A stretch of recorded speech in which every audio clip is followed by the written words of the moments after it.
Assalamualaikum dan salam sejahtera. Kami dari kumpulan 13 akan membentangkan tentang falsafah di sebalik LGBT dan hak kebebasan manusia. Ahli kumpulan kami terdiri daripada Muhammad Hanafi, Aiman Akil, Muhammad Alif Safri, Zulaika dan Nur Imani Natasha. Pengenalan, LGBT adalah golongan yang mengamalkan cara hidup lesbian, gay, biseksual dan transseksual.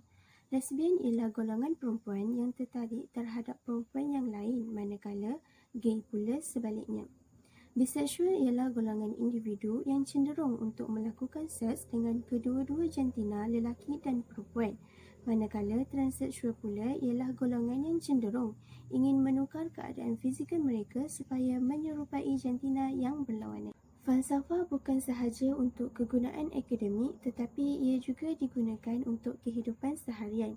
Jadi amatlah penting bagi setiap individu untuk mempelajari ilmu falsafah ini kerana ia akan membentuk peribadi seseorang individu itu sekaligus dapat membentuk sebuah masyarakat yang mempunyai nilai-nilai murni yang terpuji. Seterusnya ialah LGBT menurut sistem perundangan di Malaysia. Sejarah LGBT mulai muncul pada tahun 1960-an di hampir seluruh daratan Eropah. Pada mulanya, konsep komuniti LGBT tidak umum digunakan di Amerika Syarikat. Pada tahun 1990-an, kelompok ini dihormati secara setara dalam sebuah gerakan untuk mengembangkannya. Pada tahun yang sama juga, LGBT mulai dipraktikkan di beberapa negara Eropah. LGBT bertujuan untuk menekankan bagaimana seksualiti dan identiti jantina berbeza dalam setiap budaya. Satu perkara yang telah dibuat pada masa lalu. Di Malaysia, sekumpulan orang telah dirujuk sebagai LGBT. Organisasi dan pergerakan utama kumpulan ini adalah untuk menuntut hak mereka yang telah dirampas oleh pihak berkuasa. Gerakan ini mendapat beberapa sokongan daripada orang yang berpengaruh seperti Ambiga Srivanasan yang juga merupakan bekas Presiden Badan Peguam Malaysia. Pertubuhan LGBT di Malaysia adalah hasil daripada pembangunan dan rantai pertubuhan. Isu semasa LGBT. Parlimen Taiwan meluluskan isu perkahwinan sejenis sebagai isu kajian. Sehingga 25 Mei 2019, undang-undang ini telah dimuktamadkan di Taiwan tanpa mengira pasangan dibenarkan berkahwin dan mempunyai hak yang sama dalam setiap aspek.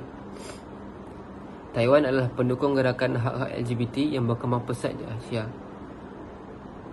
Malaysia merupakan salah satu negara Asia yang memiliki sikap tegas menentang dukungan terhadap hubungan LGBT.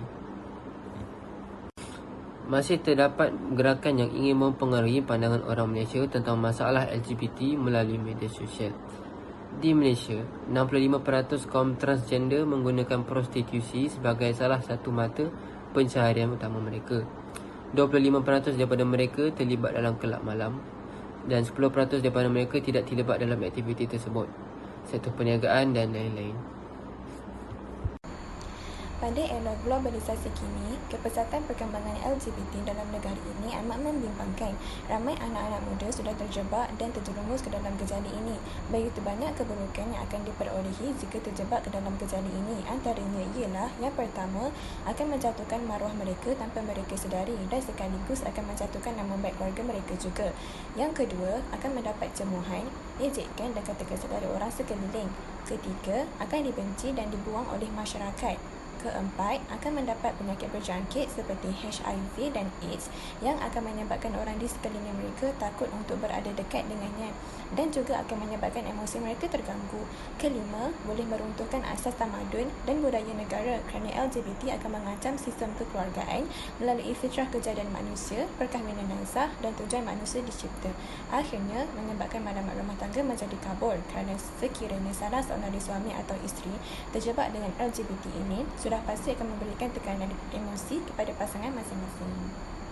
Sistem perundangan yang pertama ialah sistem perundangan sivil. Tidak ada peruntukan undang-undang yang khusus digubal bagi kesalahan LGBT ini, tetapi ia boleh dikaitkan dengan beberapa kategori kesalahan, iaitu kategori kesalahan seksual bebas dan luar tabi'i, kategori berperwatakan dan berpakaian secara berlainan jantina, kategori kesalahan menukar jantina dan juga kategori anjuran program dan aktiviti berkaitan atau mempromosi LGBT. Sistem perundangan yang kedua ialah sistem perundangan syariah. Ianya terbahagi kepada dua kategori iaitu Undang-Undang Mal dan juga Undang-Undang Jenayah. Kesalahan LGBT diperuntukkan di bawah kesalahan Undang-Undang Jenayah Syariah Negeri-Negeri.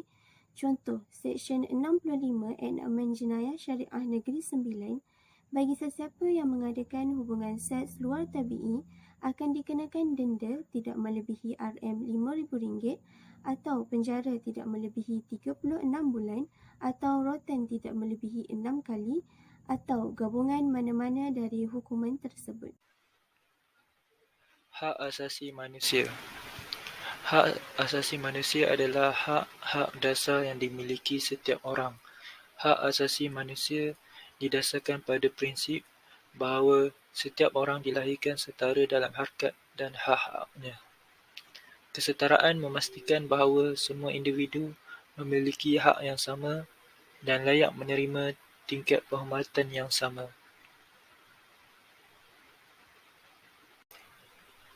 Hak asasi manusia terdiri dari dua, iaitu hak individu dan hak ramai. Contoh bagi hak individu ialah hak hidup, hak makan, hak minum, hak untuk pakai, hak milik, hak belajar, hak bersuara, hak rawatan, hak bekerja dan sebagainya.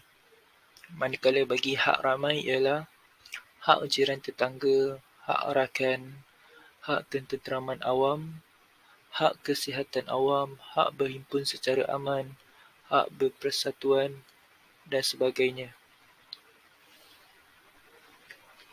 LGBT menurut perspektif agama. Bagi agama Islam, LGBT merupakan perbuatan terkutuk dan bertentangan dengan syarak mengikut ajaran Islam. Mereka yang mengamalkan LGBT akan diazab di akhirat. Tuhan telah mencipta dua jenis jantina iaitu lelaki dan perempuan. Bagi agama Kristian, LGBT merupakan perbuatan yang dilarang di dalam kitab Bible.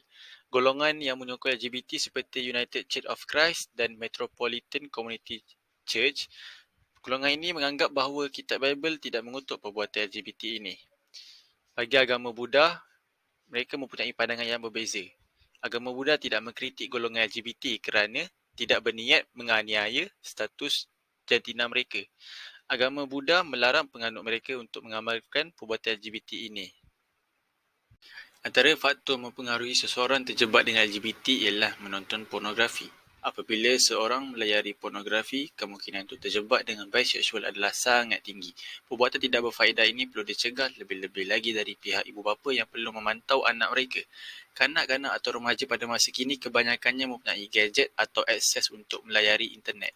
Yang kedua ialah laman hiburan. Laman hiburan seperti Netflix, Disney Plus dan lain-lain sering memaparkan babak lucah di setiap drama ataupun tayangan filem. Mereka ingin mengenalkan kepada dunia bahawa golongan LGBT merupakan satu norma baharu yang kita perlu terima di era moden ini. Sekiranya seseorang itu kurang didikan agama, kemungkinan untuk terjebak dengan homoseksual ada. Yang ketiga ialah budaya barat serta gejala sosial. Golongan remaja mudah terjebak dengan budaya barat sekaligus terjerumus dalam seks bebas maupun homoseksual. Ibu bapa seharusnya memberikan pendidikan awal kepada anak-anak dari segi sosial dan seksual. Ibu bapa tidak perlu malu untuk mendidik anak-anak mengenai seksual supaya mereka tidak mudah terjebak dengan budaya LGBT. Yang keempat ialah latar belakang keluarga. Apabila seseorang itu datang dari keluarga yang tidak tenteram, komunikasi antara ibu bapa dan anak-anak adalah sangat rendah. Anak akan menjadi tertekan kerana mereka tiada tempat untuk meluahkan masalah mereka. Justru itu, ibu bapa seakan-akan tidak kisah sekiranya anak mereka terlibat dengan gejala LGBT ini. Kesimpulan. Secara kesimpulannya, dari semua aspek-aspek falsafah dan agama, kita tidak bolehlah menerima LGBT sebagai satu cara hidup kita kerana kita perlulah mengikuti falsafah rukun negara dan falsafah agama kita. Selain itu, terdapat banyak kesan buruk dan perkara negatif dari gejala LGBT ini. Dengan itu, kita perlulah mengelakkannya dan membendungnya agar ia tidak berleluasa. Sekian dari kumpulan kami.